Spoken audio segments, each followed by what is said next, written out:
Do you have trouble with vivid images and creating them in your mind?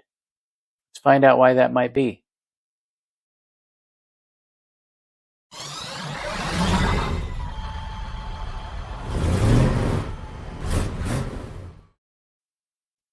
Hi, welcome back to the channel.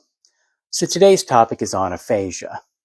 I know in the last video, which was on hyperphagia, I pronounced it hyperphantasia. This is just something that my brain does with words sometimes, and that it just decides that every letter will be sounded out, even though it doesn't need to be. Getting into aphasia and what it is. Aphasia is a phenomenon in which people are unable to visualize imagery in their mind. Some people call it or refer to it as the mind's eye is blind. Aphasia affects nearly 1 in 50 people, and from the late 1880s up to 2015, there wasn't a lot of research or study done on the phenomena.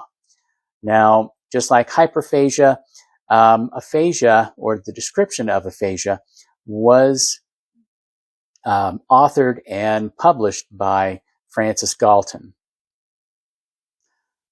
When it comes to people with aphasia, they're unable to do what most people do, and that is to visualize in their mind a moment in time, maybe something from their childhood, a first car, graduating college, marriage, birth of their first child, and everything that was going on in that moment. For people with aphasia, the best they may be able to do is just give you a list of facts from that moment in time. Now, it's important to understand that people with aphasia don't lack the ability to be creative. In fact, I know a person with aphasia who, although cannot visualize mentally imagery, they do produce a lot of really great pages while journaling.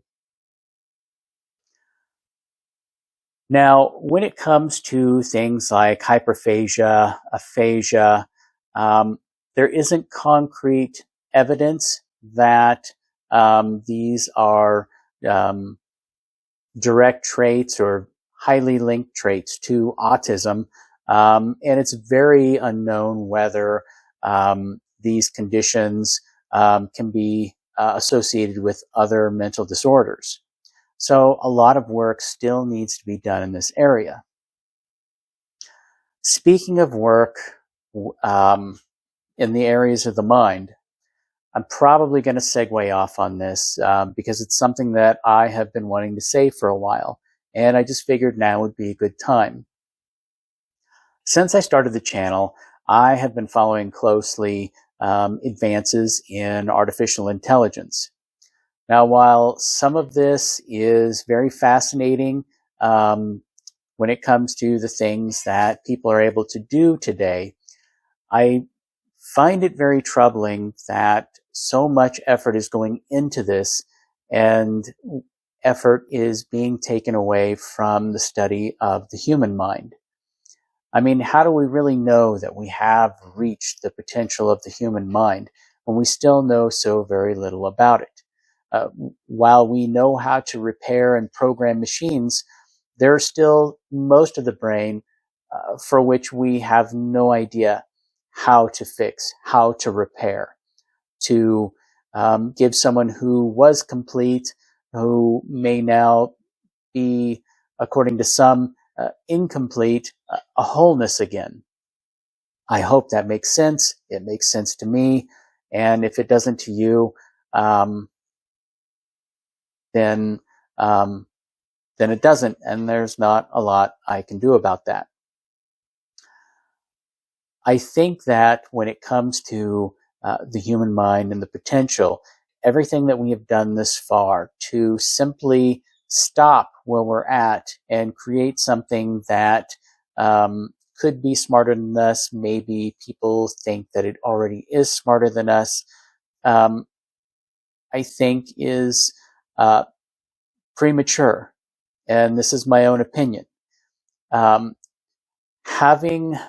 an adult who has Asperger's, who is on the spectrum, and still seeing how very much invisible we are to the world, with the exception of what our brains are capable of, makes me think that when it comes to the human condition, trying to create something artificial without really exploring mankind and what it still could offer, again, I find very premature. Maybe I'm wrong, but maybe I'm not wrong. So that is something, again, that has been on my mind for a while. And I thought, while we're on the topic of the brain, that in this episode, when it comes to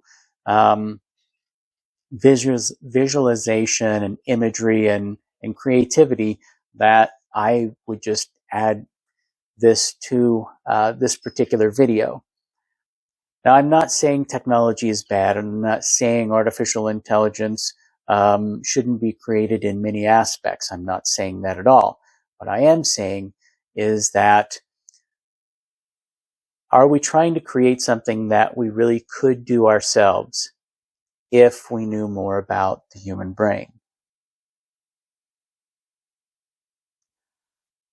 So that will do it for today's video. I, again, have left a link in the video description so that you can immerse yourself more, if you'd like, in aphasia. I want to thank you so much for taking time out of your busy day to stop by and visit the channel. If you have liked the video, please give it a like. If you are interested in the topic of autism or many things that are on the spectrum, please consider subscribing and ringing the bell so that you will be notified when the next video is uploaded. So until then, friends, I want to thank you again for coming by, and I'll see you next time.